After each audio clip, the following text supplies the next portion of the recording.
Hello there. I'm Haslinda. I'm in Bloomberg Television. The pandemic has upended our lives potentially forever, forcing us to reassess how we live, rethink the way we work, and reframe how to thrive in business. So far, we've adapted well, but how about the long term? Let's get insights, perspectives. Sunil Mittal is founder and chairman of Bharti Enterprises, a telecom giant in India, which started as a small manufacturer of bicycle parts back in the 1970s, but it now operates in 18 countries with more than 400 million customers. Mr. Mittal, thank you so much for your time. Good to have you with us. Haslinda, it's a pleasure to be with you on this first Qatar Economic Forum. First off, Mr. Mittal, what's your playbook post-pandemic? What will be the legacy you think of this pandemic on global commerce? I think first and foremost is the bringing alive back the broken down global system of trade and investments.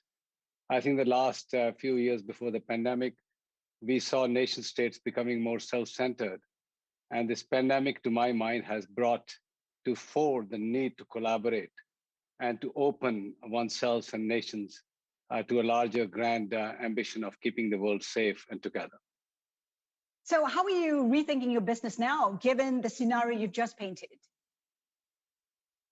Well, very clearly, digital acceleration has forced the hand of almost every major corporate entity in the world. And more and more digital tools and mediums are being used to do things for the companies itself within the systems, and importantly, how best to serve the customers in a more efficient and faster way. And in my own opinion, companies that are not going to adopt to the digital ways of life are going to start to fall behind. And this is something that is engaging all the boards very seriously now. So you touch on technology. It is a double-edged sword. Connectivity has become even more important now than ever before. You're trialing the 5G network now. Can 5G be the answer to bridging inequality in countries like India, where the pandemic has even deepened that divide? Well, in my nearly 20 years of life in telecommunications, I have never seen a technology which is really at the cutting edge, going to serve the remote and rural needs first and foremost. 5G is more for industrial applications, autonomous cars, management of drones, robotic surgeries. So I think we'll have to find other ways. And thankfully, there is technology at hand to do that. More and more radio networks going deeper, but still places which can't be served by radio. We will have to go from space to serve them. So what are Bharti's own plans to serve the people? What are your plans on that front? Well, we are firing on all cylinders, connecting more and more homes on fiber so that the shift of traffic that has happened from offices to homes is well served, and we are doing well at that. More spread of terrestrial radio networks, going more and more deeper into rural areas. And finally, we have now taken a very big, bold bet with OneWeb, which is going to be one of the first 2 LEO constellations in space, serving every square inch of the world, whether it's earth, oceans, mountains, deserts, jungles, anywhere, you will have a radio signal to serve the people who are not connected to internet. And do keep in mind, half of the world is still offline.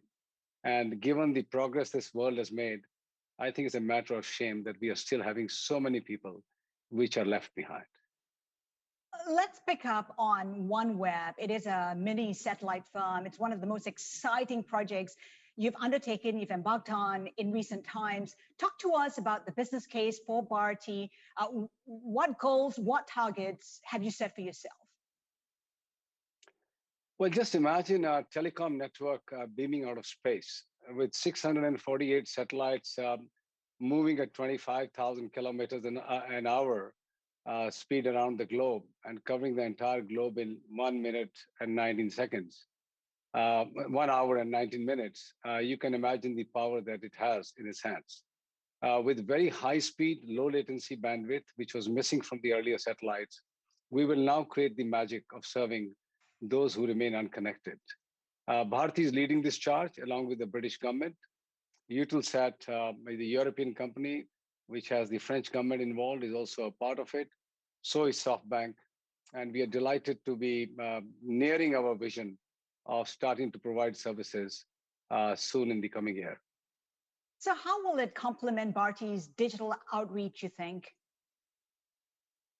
Well, just imagine when I go to a customer, he's got many rural installations, depots, warehouses, factories, which need connectivity, and he has got offices in Mumbai and major cities. So now you offer one single solution from Bharti to say, here we are serving your end-to-end needs, wherever you are in the world, wherever you are, whether it's deserts or Himalayas, we will serve you. And then there are needs of defense authorities, maritime, aviation. I'm sure you've experienced the poor internet services in aircrafts. I think we are talking about those days behind us now, once LEO constellation starts to beam into aircrafts.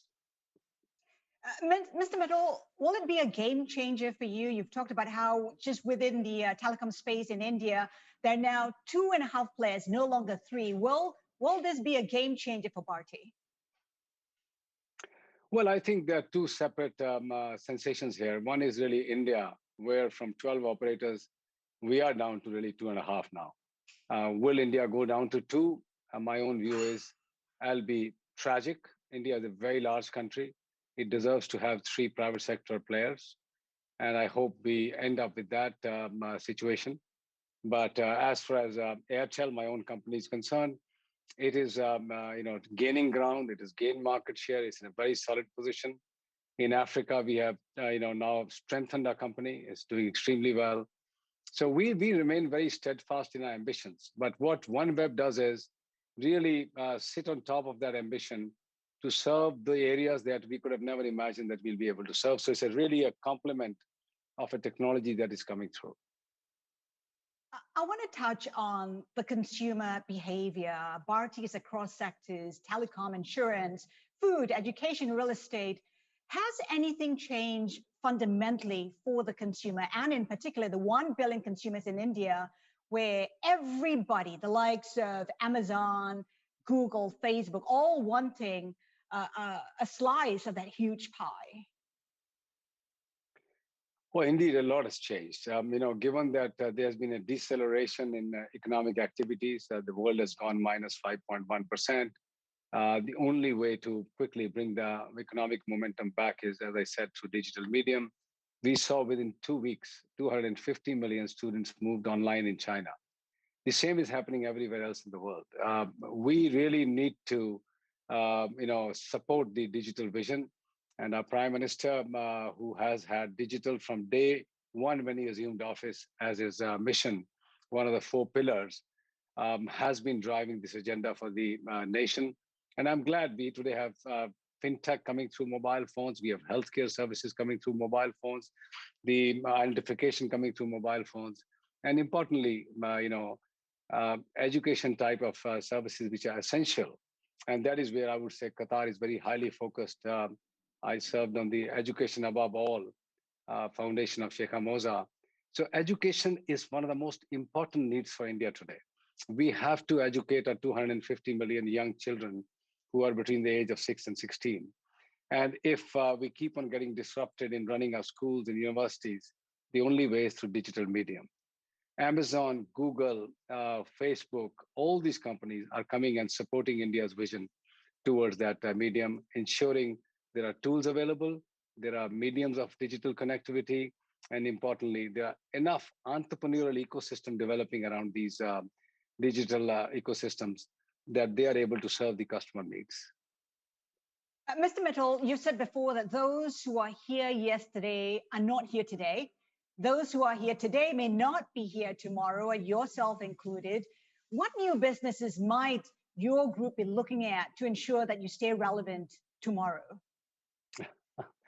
Yeah, I still maintain that. I mean, a lot of people believe that they are here forever. The fact is, you keep on looking at history, and you will realize many of those companies who never thought they will disappear have actually gone off the face of the business charts. So yes, one is always conscious. You need to build companies for the future. You need to build companies for the next generations.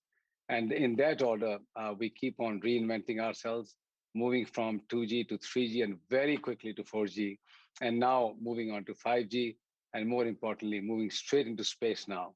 So we have to stay relevant. Things are changing faster than what we saw a decade back. And if we don't remain alert and alive, we will be history. Big plans, Mr. Mittal, looking at new investors coming into either Bharti Airtel or your holding company. Anything we should know about? Well, a lot of people knock at our doors. We refuse more capital than what we accept. We have been blessed with great, significant investors. Qatar Foundation Endowment made its largest investment ever in India in Bharti Airtel. Qatar, Investment Authority (QIA) has invested in Africa with us. Singtel, Temasek, GIC, and the whole globe's, top charts of investors are with us in our companies. And I can tell you that we get investments easily. Bharti raised $12 billion in the last 24 months during this difficult period when the industry was going through crisis. So I remain confident. Shall we raise more money in the near term? Well, you can never say never, but right now there's nothing on the other. Mr. Mittal, thank you so much for joining us. It's been such a pleasure. Sunil Mittal, founder and chairman of Bharti Enterprises, we thank you for joining us today. Thank you.